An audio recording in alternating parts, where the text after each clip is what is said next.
Today we look at the seventh of Jesus' Beatitudes. This is maybe the toughest one. I've entitled my talk, A Defining Characteristic.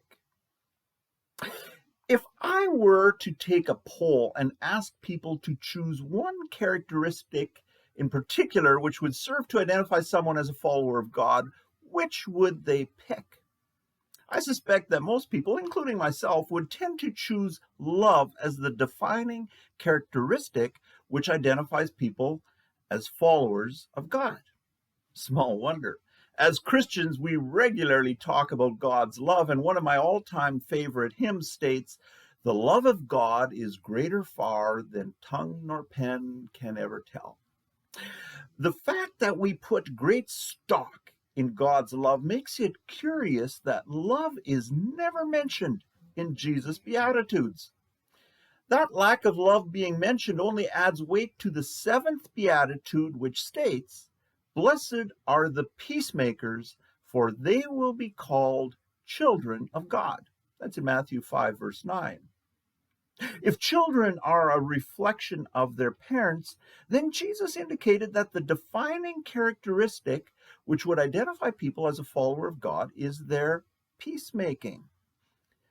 I'm pretty sure that most, if not all of us, would feel more comfortable if Jesus had rather said something like this: "Blessed are those who love, for they will be called children of God." Those who love feels much more flexible than a word like peacemaker, because even the Bible talks about different kinds of love. You've probably heard sermons about the 4 different Greek words which are all translated into love in our English Bibles. As a result, we distinguish between romantic love, love between friends, love within families, and sacrificial love. Additionally, in recent years, we've learned to identify our preferred love language. Our contemporary world likes to talk about tough love, making it sound like love needs to be more macho. All of this leads to it being challenging to decide whether a given action is loving or not. It can be pretty hard, for instance, to decide whether someone is being enabling or loving, or whether someone is practicing tough love for another person's well-being, or if they're just being harsh. Some people even seek help to discern if they are in love with someone or not. Peacemaking, on the other hand, is not confusing at all. We all know when we feel at peace and when we don't. Just by observing the way two people interact, we can tell if they are at peace with each other or whether there's tension. Nor should we be surprised that Jesus drew attention to peacemaking as the key identifying characteristic of God's children. One of our favorite messianic prophecies about Jesus at Christmas time is from Isaiah 9:6, which states, "For to us a child is born, to us a son is given, and the government will be on his shoulders, and he will be called Wonderful Counselor, Mighty God, Everlasting Father, Prince of Peace." There's nothing unexpected then when God is referred to as the God of peace, some 8 times in the New Testament. A couple of those places are in Romans 15:33 and 1 Corinthians 14:33, if you're interested.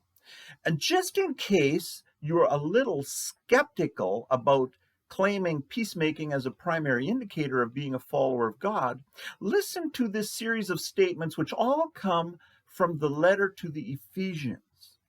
Take particular note of the first statement that talks about uniting 2 distinct cultural and racial groups, which the larger context identifies as Jews and Gentiles. This is particularly significant in the context of the racial injustice which has been in the news recently, with the discovery of the bodies of 215 children at the residential school in Kamloops, with the 100th anniversary of the destruction of a Black business community in Tulsa, Oklahoma, and with the recent conflict between Palestinians and Jews in Israel. Here are the statements. The first one from Ephesians chapter 2, verses 14 to 15. For he himself is our peace, who has made the two groups, Jews and Gentiles, who has made the two groups one and has destroyed the barrier, the dividing wall of hostility, by setting aside in his flesh the law with its commands and regulations. His purpose was to create in himself one new humanity out of the two, thus making peace. Second statement is from chapter 2, verse 17. He, and this is always speaking of Jesus, he, Jesus, came and preached peace to you who were far away and peace to those who were near. And then from chapter 4, verse 3, make every effort to keep the unity of the Spirit through the bond of peace. And from chapter 6, verses 14 to 15, stand firm then with the belt of truth buckled round your waist, with the breastplate of righteousness in place, and with your feet fitted with the readiness that comes from the gospel of peace. And finally, in chapter 6, verse 23, peace to the brothers and sisters, and love with faith from God the Father and the Lord Jesus Christ. Any basic investigation of the Bible makes it evident that peacemaking should be a primary part of the Christian life. The only thing surprising about that is how little peacemaking happens among people who claim to be followers of Jesus. The proliferation of different church groups causes Christians to appear as being adept at peace breaking, just as adept at peace breaking as people who don't claim a personal faith. This discussion is particularly relevant because we live during a time where peace is threatened in ways I don't think any of us currently living have previously faced. Our social and political landscape has become fractured to the point that family members and former friends no longer communicate. Peace has more often been broken, not made. In our present situation, differing political viewpoints and differing views about how to respond to COVID have exposed a desperate need for peacemakers. Despite that fracturing within society, I'm quite sure we all agree that political and social views should not be allowed to destroy our important relationships. I confess that peacemaking is not natural to me. I also am guilty of being a peace breaker instead of a peacemaker, and this topic hits me as hard as anyone. With that in mind, I invite you to join with me in considering some really tough questions we do well to ask ourselves. One tough question to ask is, does my agenda break down barriers or strengthen barriers? According to some of the verses I read from Ephesians, Jesus sacrificed his love in order to destroy the barrier, the dividing wall of hostility that existed between Jews and Gentiles. As we look through the gospel, it's evident that Jesus closely linked his spiritual mission to breaking down social and political barriers involving, for instance, lepers, women, Samaritans, and Romans. For example, Jesus shocked his world by speaking in defense of a woman about to be stoned for adultery, for his willingness to see the good in despised Samaritans, and for healing a Roman centurion's servant. While others would chase lepers away, Jesus reached out and touched them. Breaking down barriers was not a theoretical exercise for Jesus, but a deliberate element of a peacemaking lifestyle. Jesus' example reminds me that if I'm going to be serious about being a peacemaker, I can't deny the existence of social and politically and political barriers. I can't pretend that my white skin has not given me significant advantages. Breaking down barriers requires us to be aware of their existence. I can't ignore the simple fact that nobody ever threatened to send me or my parents to a residential school, placing me then on one side of a societal barrier. My social, political, and religious views are all potential barriers which can get in the way of connecting with people. Will I choose to follow Jesus' example in breaching those barriers, making me then a peacemaker, or will I pretend that those kind of barriers don't exist?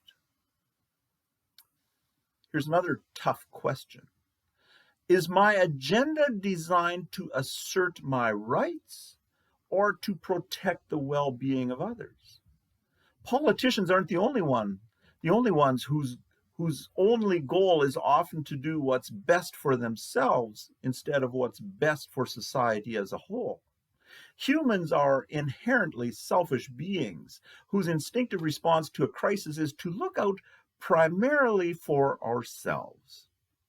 Whenever we feel personally threatened, it becomes very easy to disregard the biblical principle, which states, according to Romans 13:9, that loving our neighbor as ourselves fulfills all the commands regarding other people. If we run into a situation where our personal goals conflict with those of a larger group, we should honestly check ourselves to evaluate whether our desire to assert our personal rights has become more important to us than protecting the well-being of others. An additional tough question to ask is this: does my agenda promote division or unity? It's worth remembering that the Bible reserves some of its strongest language for those who incite division. Listen to these tough words from Titus chapter 3, verses 10 to 11. Warn a divisive person once, and then warn them a second time. After that, have nothing to do with them. You may be sure that such people are warped and sinful. They are self-condemned. Wow. It can't be overstated that we must guard against the danger of listening to, or even worse, promoting divisive ideas. Tragically, in the last several years, a spirit of divisiveness has reared its ugly head within society, working to destroy previously healthy relationships. One last tough question. Am I willing to sacrifice my own agenda for the peace of my community? Jesus famously said, "The Son of Man did not come to be served, but to serve." I once worked together with a church leader who impressed me with having very wise views. We would regularly talk before church meetings in which he would share his view on decisions that needed to be made, and they were wise opinions. And so even though his reasoning invariably inspired me with its wisdom, very often his suggestions would be voted against during meetings. Despite being overruled, he never gave any indication of being unhappy. I couldn't help but conclude that keeping peace for him was a higher calling than promoting his own views, wise though they might have been. These are really tough questions. I'll repeat them. Does my agenda break down barriers or strengthen barriers? Is my agenda designed to assert my rights or to protect the well-being of others? Does my agenda promote division or unity?